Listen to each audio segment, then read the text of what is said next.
web browsing video. It's an unlocked GSM phone. The US version, actually, it's interesting. It has, it's unlocked GSM, works on AT&T or T-Mobile, but the 3G data is actually T-Mobile banding. So if you want to use this in the US and get your 3G data while you're mobile, AT&T is limited to Edge, but it'll work on T-Mobile. Also, of course, it has 802.11 B and G Wi-Fi. And so I'm connected now over Wi-Fi, and then obviously Bluetooth and all that stuff.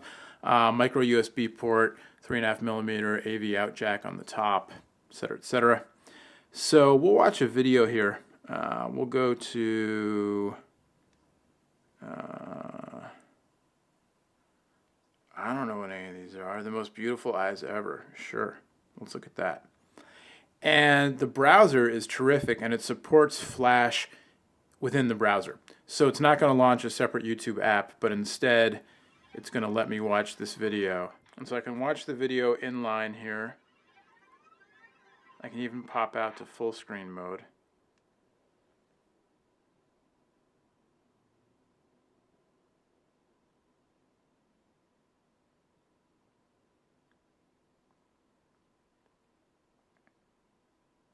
And it's just like a desktop YouTube experience. Plus, you know, the shininess of the screen. Anyway, so there you go.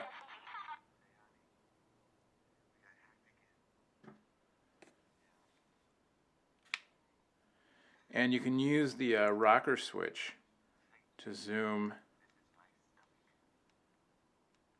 And so it's actually zooming while it's playing the video back.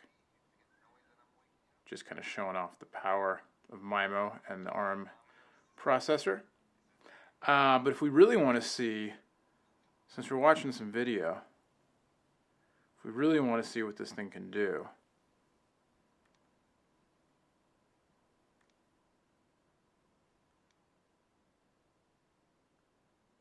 let's kill some of these windows,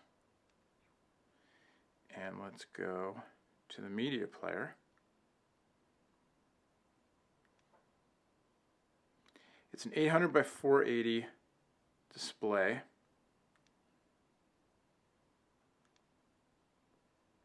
And a couple built-in video clips. We'll watch this one. It's got a little kickstand on the back, so you can actually set it up, put it down on the table.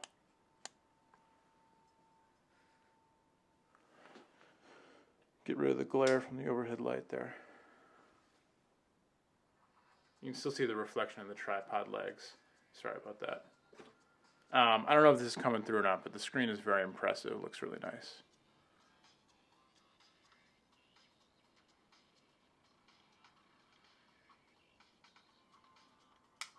And so then while this is going, let's go back and go back to the main menu. Get your weather widget. And so here on the home screen, you can actually swipe between multiple desktops, you know, sort of like Android style with your multiple home screens. And you can add little widgets. Some were pre-installed, you know, shortcuts to different websites and apps. My weather widget, the OV Store, Maemo Select from Maemo Software. Here's a little shortcut to my photo gallery. So then I can tap and I can get the desktop menu. So again, you know, nothing telling me that that was going to happen. I learned it. So not super user friendly, but once you know it's there, you know, you can use it. And so here's where you can get rid of, you know, you can move around, you can arrange your desktop, you can add and remove widgets and applications. I can add something here, I can change themes, I'll add a contact, you know, all that different stuff. Manage my views, so I can activate, you know, they call them views, the home screens. So I can have 4 of them, or I can turn one off, or whatever. There you go. We'll go to the Conversations app.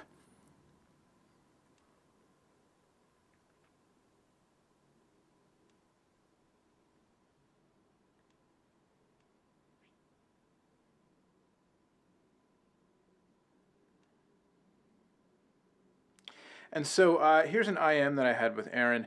And the Conversations app and the way this all works, I found to be a little tiny bit wonky. Not quite as smooth as something like, say, Palm's Web OS synergy system or conversation system, because I'll have the Conversations app open, and then I'll get a new message that would go in one of these conversation threads, and then I'll get another notification window showing me that. And maybe there's a setting I'm missing, a way to turn that off, but kind of out of the box, that's what it was doing. It seemed like it was sort of defeating the purpose of the all-in-one conversations by, having it kind of pop up in multiple places. Perhaps a minor quibble, but again, something that I'd like to see them refine. Another thing is, it's widescreen only. Most of the stuff on this device is widescreen only, which, it's the way the device is set up, and, your sliding keyboard is obviously oriented that way. But, again, a little nod to, refinement, user expectations, user friendliness, that kind of stuff that Nokia decided not to put in this device. Speaking of which, let's actually make a phone shortcut here. Oh, there it is. And so now the phone is actually in portrait mode, not landscape mode. So, just a little bit odd. But then one thing that's kind of cool about the phone is you've got your call type menu there. And so it actually has built-in support out of the box for voice over IP calling. So you can set up, these are all pre-configured to help you set up an OV call, a Skype call, a Google Talk call, a Jabber call, an SIP call, or you can just do regular cell phone calling. So where have you ever seen a major manufacturer cell phone that's set up out of the box to help you do, multiple forms of non-cellular calling? Pretty cool. Anyway, like I said, it's a geek's playground. It may not be the phone. I would say it's not the phone, the smartphone for your first-time smartphone user. And, heavy phone users may get a little frustrated using the device. But if you really want, something a little bit different, or if you're into Linux and open source OS and you want to check out something that's not Android, or if you're a Nokia fan and you want to see what the future, might hold for them with the new Maemo platform, it's a very interesting device. It's very powerful. It's very smooth. Haven't experienced many, or if any, lockups or crashes or anything like that. Much prefer this to Symbian S60 at this point. My personal preference. And it's made, it's a touchscreen device. It's a resistive touchscreen, but it's been working pretty well for me just using fingers.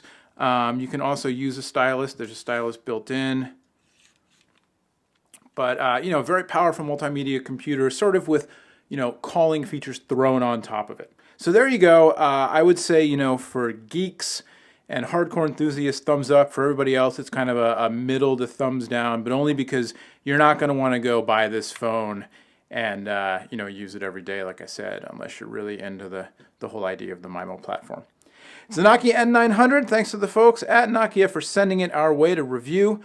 We may have much more on this particular device soon, and if not, certainly more on Maemo 5, Maemo 6 later on, the future of Nokia and Symbian and S60 and all that stuff over on PhoneDog.com. Till next time, my name's Noah. Thanks for watching. We'll see you next time. Bye-bye.